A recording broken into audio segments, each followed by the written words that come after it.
ಇನ್ನು ಪೌರಾಯುಕ್ತೆಗೆ ರಾಜೀವ್ ಗೌಡ ಧಮಕಿ ಹಾಕಿದಂತಹ ಪ್ರಕರಣಕ್ಕೆ ಸಂಬಂಧಪಟ್ಟಂತೆ ರಾಜೀವ್ ಗೌಡ ಕಾಣೆಯಾಗಿದ್ದಾರೆ ಅಂತ ಹೇಳಿ ಬಿಜೆಪಿ ಒಂದು ಪೋಸ್ಟ್ ಮಾಡಿದೆ.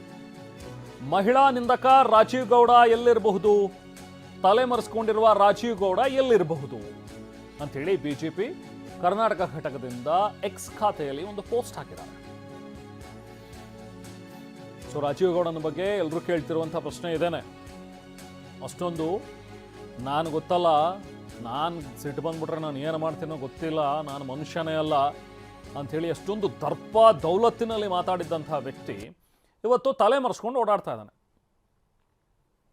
ಎಲ್ಲಿ ಹೋಯ್ತು ಹಾಗಾದರೆ ಆ ದರ್ಪ ದೌಲತ್ತು? ನಾನು ಸುಮ್ಮನಿರಲ್ಲ, ಬೆಂಕಿ ಹಚ್ಚಿಬಿಡ್ತೀನಿ, ಚಪ್ಪಲಿಲಿ ಹೊಡಿತೀನಿ ಅಂತೆಲ್ಲ ಹೇಳಿದಂಥ ವ್ಯಕ್ತಿ ಇವತ್ತು ಯಾಕೆ ಯಾರ ಕಣಿಗೂ ಬೀಳ್ದಲ್ಲೇ ತಲೆ ಮರೆಸ್ಕೊಂಡು ಓಡಾಡ್ತಾ ಇದ್ದಾನೆ? ಕ್ಷಮೆ ಕೇಳ್ತೀನಿ ನಾನು, ದಯವಿಟ್ಟು ಬಹಿರಂಗವಾಗಿಯೂ ಕ್ಷಮೆ ಕೇಳಕ್ಕೆ ರೆಡಿ ಇದ್ದೀನಿ ಅಂತ ಯಾಕೆ ಹೇಳ್ತಾ ಇದ್ದಾನೆ? ಎಲ್ಲಿ ಹೋಯ್ತು ದರ್ಪ ದೌಲತ್ತು? ಇದನ್ನ ಬಿಜೆಪಿ ಕೂಡ ಇವತ್ತು ಇದೇ ರೀತಿಯಾಗಿ ಪ್ರಶ್ನೆ ಮಾಡಿ ಒಂದು ಪೋಸ್ಟ್ ಹಾಕಿದ್ದಾರೆ.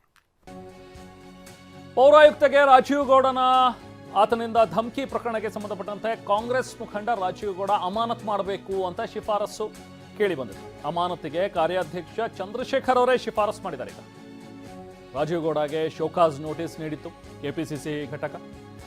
ಆ ನೋಟಿಸ್ಗೆ ಇನ್ನೂ ಉತ್ತರ ಕೊಟ್ಟಿಲ್ಲ, ತಲೆ ಮರೆಸ್ಕೊಂಡು ಓಡಾಡ್ತಾ. ಈ ಹಿನ್ನೆಲೆಯಲ್ಲಿ ರಾಜೀವ್ ಗೌಡನನ್ನ ಪಕ್ಷದಿಂದ ಅಮಾನತು ಮಾಡಬೇಕು ಅಂತ ಶಿಫಾರಸು ಮಾಡಿದ್ದಾರೆ. ಶಿಸ್ತು ಸಮಿತಿಯ ಅಧ್ಯಕ್ಷರಿಗೆ ಜಿ.ಸಿ. ಚಂದ್ರಶೇಖರ್ ಅವರು ಪತ್ರ ಬರೆದಿದ್ದಾರೆ.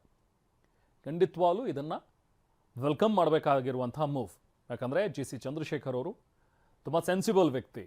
ಗೊತ್ತು ಅವರಿಗೆ ಇಂಥದ್ದೆಲ್ಲ ವ್ಯಕ್ತಿಗಳನ್ನು ನಾವು ಕಾಂಗ್ರೆಸ್ ಪಕ್ಷದಲ್ಲಿ ಇಟ್ಕೊಂಡ್ರೆ ಕಾಂಗ್ರೆಸ್ಸಿಗೆ ಎಷ್ಟು ಡ್ಯಾಮೇಜ್ ಆಗುತ್ತೆ ಅನ್ನುವಂಥದ್ದು ಅವ್ರಿಗೆ ಗೊತ್ತಿದೆ. ಸೊ ಹಾಗಾಗಿನೇ ಶಿಸ್ತು ಸಮಿತಿ ಅಧ್ಯಕ್ಷರಾಗಿರುವಂಥ ರೆಹಮಾನ್ ಖಾನ್ ಅವರಿಗೆ ಜಿ.ಸಿ. ಚಂದ್ರಶೇಖರ್ ಅವರು ಪತ್ರ ಬರೆದಿದ್ದಾರೆ. ಕಾರ್ಯಾಧ್ಯಕ್ಷರಾಗಿರುವಂಥ ಜಿ.ಸಿ. ಚಂದ್ರಶೇಖರ್ ಅವರು ಈ ಮುಂಚೆನೇ ಕೆಪಿಸಿಸಿಯಿಂದ ಒಂದು ಶೋಕಾಸ್ ನೋಟಿಸ್ ಕೂಡ ಕೊಟ್ಟಿದ್ರು ರಾಜೀವ್ ಗೌಡಗೆ. ಕಾರಣ ಕೇಳಿ, ಅಂದರೆ ಇದಕ್ಕೇನು, ಏನಕ್ಕೋಸ್ಕರ ನೀವು ಹಿಂಗೆಲ್ಲ ಬೈದ್ರಿ, ಅದೆಲ್ಲದ್ರ ಬಗ್ಗೆ ನೀವು ಕಾರಣ ಕೊಡಿ ಅಂತ ಹೇಳಿ ನೋಟಿಸ್ ಕೊಟ್ಟಿದ್ರು. ಬಟ್ ನೋಟಿಸ್ ಕೊಟ್ಟು ಎಷ್ಟು ದಿನ ಆದರೂ ಕೂಡ ಇನ್ನೂ ಅದಕ್ಕೆ ಉತ್ತರನೂ ಕೊಟ್ಟಿಲ್ಲ. ಆತ ಎಲ್ಲಿದ್ದಾನೆ ಅನ್ನೋದು ಕೂಡ ಗೊತ್ತಿಲ್ಲ. ಕೋರ್ಟ್ಗೆ ಇಲ್ಲ ನಮಗೂ ಕೂಡ ಗೊತ್ತಿಲ್ಲ ಅಂತ ವಕೀಲರು ಹೇಳ್ತಾರೆ. ಬರೀ ನಮಗೆ ವಾದ ಮಂಡನೆಗೆ ಹೇಳಿದ್ರು ಅಥವಾ ಅವ್ರ ಪರ ವಕಾಲತ್ತು ವಹಿಸೋಕೆ ಹೇಳಿದ್ದಾರೆ. ಸೊ ಹಾಗಾಗಿ ನಾವು ಬಂದ್ವಿ ಅಂಥೇಳಿ ಮೊನ್ನೆ ಕೂಡ ಅವ್ರು ಕೋರ್ಟ್ನಲ್ಲಿ ಹೇಳಿದ್ರು ಗೊತ್ತಿಲ್ಲ ರಾಜೀವ್ ಗೌಡ ಎಲ್ಲಿದ್ದಾರೆ ಅಂಥೇಳಿ ಅಂತ. ಸೊ ಹಾಗಾಗಿ ಈಗ ಜಿ.ಸಿ. ಚಂದ್ರಶೇಖರ್ ಅವರು ಕಾರ್ಯಾಧ್ಯಕ್ಷರು ಶಿಫಾರಸು ಮಾಡಿದ್ದಾರೆ.